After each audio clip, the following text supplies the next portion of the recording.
សូមក្រាបថ្វាយបង្គំសម្ដេចព្រះមហាសង្ឃរាជទាំងពីរគណៈសម្ដេចព្រះសង្ឃនាយកសម្ដេចព្រះសង្ឃនាយករងព្រះរាជាគណៈព្រះថេរានុថេរៈគ្រប់ព្រះអង្គជាទីសក្ការៈដ៏ខ្ពង់ខ្ពស់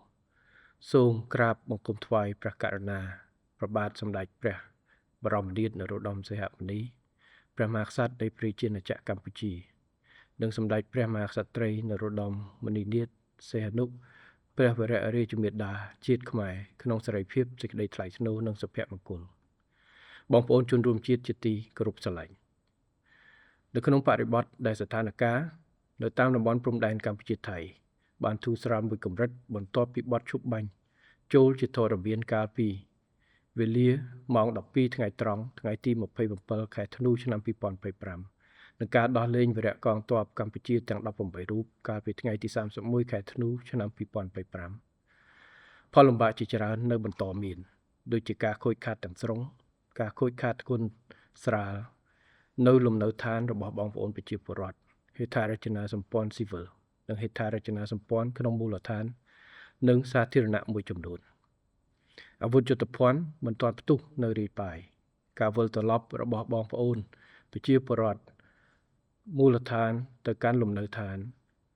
និងការស្ដារជីវភាពឡើងវិញរបស់បងប្អូនជនភៀសកជាដើមផលលំបាកទាំងនេះទាមទារឲ្យរាជរដ្ឋាភិបាលយកចិត្តទុកដាក់ខ្ពស់បំផុតក្នុងការដោះស្រាយរាជរដ្ឋាភិបាលយល់ច្បាស់ណាស់ពីទុក្ខលំបាកនិងបញ្ហាប្រឈមនានារបស់បងប្អូនជនរួមជាតិរបស់យើងជាពិសេសបងប្អូនប្រជាពលរដ្ឋដែលទទួលរងផលប៉ះពាល់ផ្ទាល់ពីចំនួនព្រំដែនជាមួយនឹងការបន្តអនុវត្តនៅគ្រប់មធ្យោបាយជាពិសេសមធ្យោបាយការទូតនិងច្បាប់អន្តរជាតិដើម្បីការពារអធិបតេយ្យនិងបូរណភាពទឹកដីកម្ពុជានិងដោះស្រាយចំនួនព្រំដែនកម្ពុជាថៃស្របតាមស្មារតីនៃសេចក្តីថ្លែងការណ៍រួមទីក្រុងកាឡាឡុងពូថ្ងៃទី 26 ខែតុលានិងសេចក្តីប្រកាសរួមថ្ងៃទី 27 ខែធ្នូឆ្នាំ 2025 រាជរដ្ឋាភិបាលបាននឹងកំពុងប្រើប្រាស់គ្រប់កម្លាំងនិងធនធានរបស់ខ្លួនដោយមានការចូលរួមពីភាគីពាក់ព័ន្ធដូចជាបណ្ដាប្រទេសជាមិត្តអង្គការជាតិនិងអន្តរជាតិព្រមទាំងវិស័យឯកជនដើម្បីសម្រាលនៅទុក្ខលំបាកនិងដោះស្រាយបញ្ហាប្រឈមរបស់បងប្អូនទាំងក្នុងរយៈពេលខ្លីចំពោះមុខក៏ដូចជារយៈពេលមធ្យមនិងវែងក្នុងនាមប្រមុខរាជរដ្ឋាភិបាលខ្ញុំបកណាខ្ញុំទូលព្រះបង្គំខ្ញុំសូមគូសរំលេចជូនបងប្អូនជនរួមជាតិនៅវិធានការដោះស្រាយដែលរាជរដ្ឋាភិបាលបាននឹងកំពុងដាក់ចេញរួមមានដូចខាងក្រោមទី1ចំពោះបងប្អូនជនភៀសកដែលអាចវិលត្រឡប់ទៅកាន់លំនៅឋានវិញបានក្រសួងស្ថាប័នពាក់ព័ន្ធជាពិសេសក្រសួងការពារជាតិក្រសួងមហាផ្ទៃនិងអាជ្ញាធរមូលដ្ឋានបាននឹងកំពុងខ្នះខ្នែងរៀបចំសម្របសម្រួលឲ្យបងប្អូនជនភៀសកអាចវិលត្រឡប់ទៅកាន់លំនៅឋានវិញឲ្យបានឆាប់បំផុតតាមដែលអាចធ្វើបានក្រោមការសម្របសម្រួលរបស់អាជ្ញាធរមីនកម្ពុជានិងក្រសួងស្ថាប័នពាក់ព័ន្ធប្រតិបត្តិការមីននានាជាពិសេសមជ្ឈមណ្ឌលសកម្មភាពកម្ចាត់មីនកម្ពុជាស៊ីម៉ាក់បាននឹងកំពុងខិតខំយ៉ាងសកម្មនៅក្នុងការបោះសម្អាតអាវុធយុទ្ធភ័ណ្ឌមិនទាន់ផ្ទុះដើម្បីធានាថាទីតាំងទាំងនោះមានសុវត្ថិភាពគ្រប់គ្រាន់មុននឹងអនុញ្ញាតឲ្យបងប្អូនជនភៀសកវិលត្រឡប់ទៅកាន់ទីតាំងទាំងនោះវិញដើម្បីធានាបាននូវសុវត្ថិភាពផ្ទាល់ខ្លួននិងក្រុមគ្រួសារខ្ញុំបកណាទូលព្រះបង្គំខ្ញុំសូមអំពាវនាវដល់បងប្អូនជនភៀសកទាំងអស់បន្តសហការឲ្យបានស្អិតរមួតជាមួយក្រសួងស្ថាប័នពាក់ព័ន្ធនិងអាជ្ញាធរមូលដ្ឋាននិងយោគយល់ចំពោះការរងចាំវិលត្រឡប់ទៅកាន់លំនៅឋានរបស់បងប្អូនវិញខណៈដែលការបោះសម្អាតអាវុធយុទ្ធភ័ណ្ឌមិនទាន់ផ្ទុះកំពុងបន្តអនុវត្តជាមួយនឹងការសម្រួលដល់ការវិលត្រឡប់ទៅកាន់លំនៅឋានរបស់បងប្អូនរាជរដ្ឋាភិបាលបានបង្កើតក្រុមការងារចំពោះកិច្ចរៀបចំនិងគ្រប់គ្រងការស្ដារជីវភាពនិងហេដ្ឋារចនាសម្ព័ន្ធដែលខូចខាតពីចំនួនព្រំដែនកម្ពុជាថៃដើម្បីរៀបចំនិងគ្រប់គ្រងការស្ដារជីវភាពនិងហេដ្ឋារចនាសម្ព័ន្ធដែលខូចខាតពីចំនួនព្រំដែននេះក្រុមការងារចំពោះកិច្ចនេះបាននឹងកំពុងចុះបំពេញភារកិច្ចនៅតាមបណ្ដាខេត្តដែលរងផលប៉ះពាល់ទាំងអស់ដើម្បីវាយតម្លៃអំពីផលប៉ះពាល់និងសេចក្តីត្រូវការដើម្បីដាក់ចេញវិធានការអន្តរាគមន៍ចាំបាច់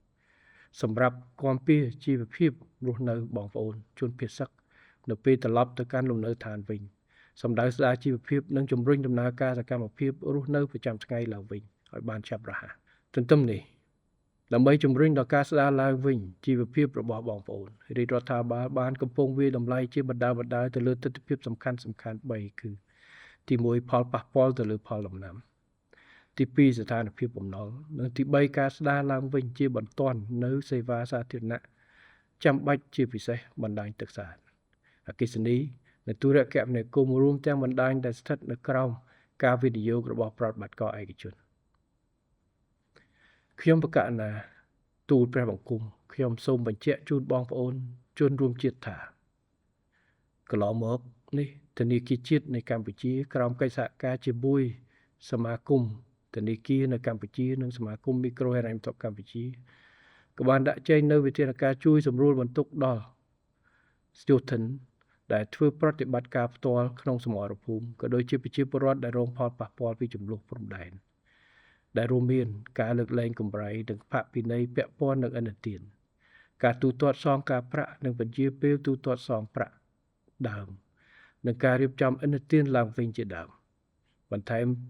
លើការលុបចោលឥណទានរហូតដល់10លានរៀលដល់យោធិនពិការទៅសមរភូមិនិង80លានរៀលដល់យោធិនពលីខ្ញុំបកណាទូលព្រះបង្គំ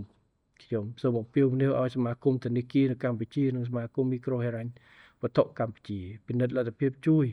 ដល់បងប្អូនជនរងគ្រោះបន្តទៀតតាមលទ្ធភាពដែលអាចធ្វើទៅបានទី2ចំពោះបងប្អូនជនភៀសសឹកដែលមិនទាន់អាចត្រឡប់ទៅលំនៅឋានវិញបានដោយសារស្ថានភាពមិនទាន់អំណោយផលចំពោះមុខនេះរាជរដ្ឋាភិបាលតាមរយៈក្រសួងសេដ្ឋកិច្ចនិងហិរញ្ញវត្ថុក្រសួងមហាផ្ទៃក្រសួងរៀបចំដែនដីនគររូបនីយកម្មសំណង់រដ្ឋបាលខេត្តអាជ្ញាធរជាតិគ្រប់គ្រងគ្រោះមហន្តរាយព្រមទាំងក្រសួងស្ថាប័នពាក់ព័ន្ធបាននឹងកំពុងគិតគូរលើការពង្រឹងជំរកបណ្ដោះអាសន្នឬក្នុងករណីចាំបាច់អាចផ្លាស់ប្ដូរជំរកបណ្ដោះអាសន្នរបស់បងប្អូនទៅកាន់ទីតាំងដែលមានភាពប្រសើរជាងមុនជាងបច្ចុប្បន្នរាជរដ្ឋាភិបាលកំពុងពិនិត្យផ្ដល់នៅដំណោះស្រាយសមរម្យតាមលទ្ធភាពជាក់ស្ដែងក្នុងការជួយឲ្យបងប្អូនអាចរក្សាលំនឹងជីវភាពប្រចាំថ្ងៃក្នុងអំឡុងពេលដ៏លំបាកនេះរហូតដល់បងប្អូនអាចវិលត្រឡប់ទៅលំនៅឋានវិញជាមួយគ្នានេះ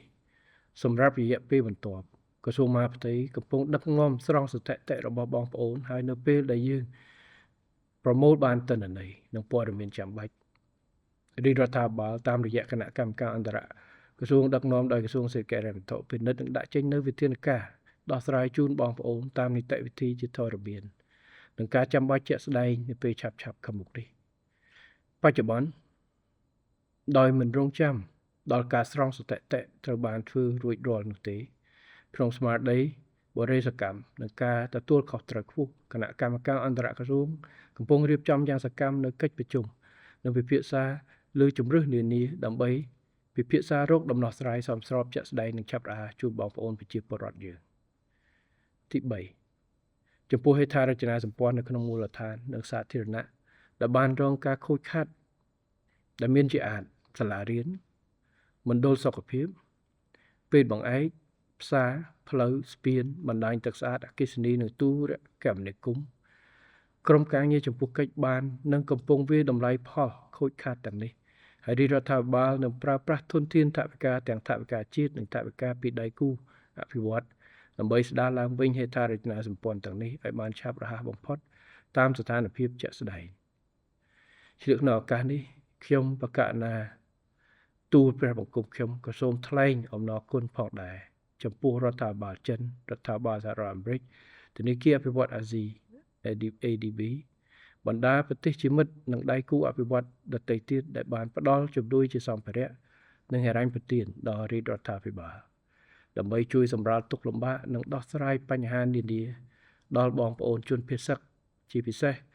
ការស្ដារជីវភាពរស់នៅរបស់បងប្អូននៅពេលត្រឡប់ទៅកាន់លំនៅឋានវិញនិងការជួសជុលស្ដារហេដ្ឋារចនាសម្ព័ន្ធចាំបាច់ជាពិសេសសាលារៀននិងមណ្ឌលសុខភាពខ្ញុំប្រកាសណាទូលព្រះបង្គំខ្ញុំសង្ឃឹមថាបណ្ដាប្រទេសជាមិត្តនិងដៃគូអភិវឌ្ឍន៍ដទៃទៀត និងបន្តជួយដល់កិច្ចដំណើរការរបស់កម្ពុជាឆ្ពោះទៅរកប្រក្រតីភាពឡើងវិញជាពិសេសនៅក្នុងការស្ដារហេដ្ឋារចនាសម្ព័ន្ធចាំបាច់និងលើកស្ទួយជីវភាពរបស់ប្រជាពលរដ្ឋដែលបានរងផលប៉ះពាល់ពីជម្លោះព្រំដែនបងប្អូនជនរួមជាតិជាទីគោរពស្រឡាញ់ជាថ្មីម្ដងទៀតខ្ញុំប្រកាសណាទូលព្រះបង្គំខ្ញុំសូមសម្ដែងនឹងការកោតសរសើរនិងអំណរគុណយ៉ាងជ្រាលជ្រៅបំផុតចំពោះចលនាមហាជនដ៏ផុសផុលនៅក្នុងការចូលរួមចំណែកទាំងកម្លាំងកាយចិត្តក៏ដូចជាការផ្ដល់ថវិកាគ្រឿងឧបភោគបរិភោគនិងសម្ភារៈចាំបាច់ទីនេះជូនដល់វីរៈកងទ័ពវីរៈនគរបាលជួរមុខនិងបងប្អូនជនភេសកកន្លងមកជាពិសេសស្មារតីស្នេហាជាតិមាតុភូមិនិងការរួបរวมសាមគ្គីគ្នាជាកម្លាំងជាតិតែមួយដ៏រឹងមាំពេលនេះជាពេលដែលកម្ពុជាយើងត្រូវតែបង្កើនស្មារតីសាមគ្គីជាតិនិងការរួបរวมជាតិរបស់យើងជាធ្លុងមួយឲ្យកាន់តែរឹងមាំជាងពេលណាៗទាំងអស់ជាមួយនឹងការចូលរួមពីគ្រប់មជ្ឈដ្ឋានក្រោមទឹកចិត្តស្នេហាជាតិដ៏ជ្រាលជ្រៅប្រជាជាតិយើងប្រកាសជានឹងអាចជំនះការលំបាកទាំងនេះបានដោយជោគជ័យនិងអាចកសាងប្រទេសជាតិឡើងវិញជាមួយនឹងភាពធន់និងវិបលភាពកាន់តែខ្លាំងក្លាមុននឹងបញ្ចប់ខ្ញុំប្រកាសណាទូលព្រះបង្គំខ្ញុំសូមបញ្ជាក់ជាថ្មីម្ដងទៀតថាជំហររបស់រាជរដ្ឋាភិបាលកម្ពុជាដែលតែងតែផ្ដល់តម្លៃលើសន្តិភាព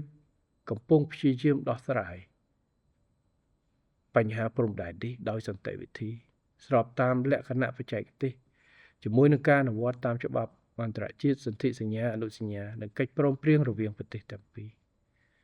ជាចុងបញ្ចប់ខ្ញុំប្រកាសណាទូលព្រះបង្គំខ្ញុំសូមប្រសិទ្ធពរជូនដល់បងប្អូនជនរួមជាតិជាទីស្រឡាញ់សូមសំប្រកបដោយពុទ្ធពរនិងពរទាំង5ប្រការគឺអាយុវណ្ណៈសុខៈពលៈនិងបដិវិនៈកំបីគ្លៀងគ្លឡើយសូមអរគុណ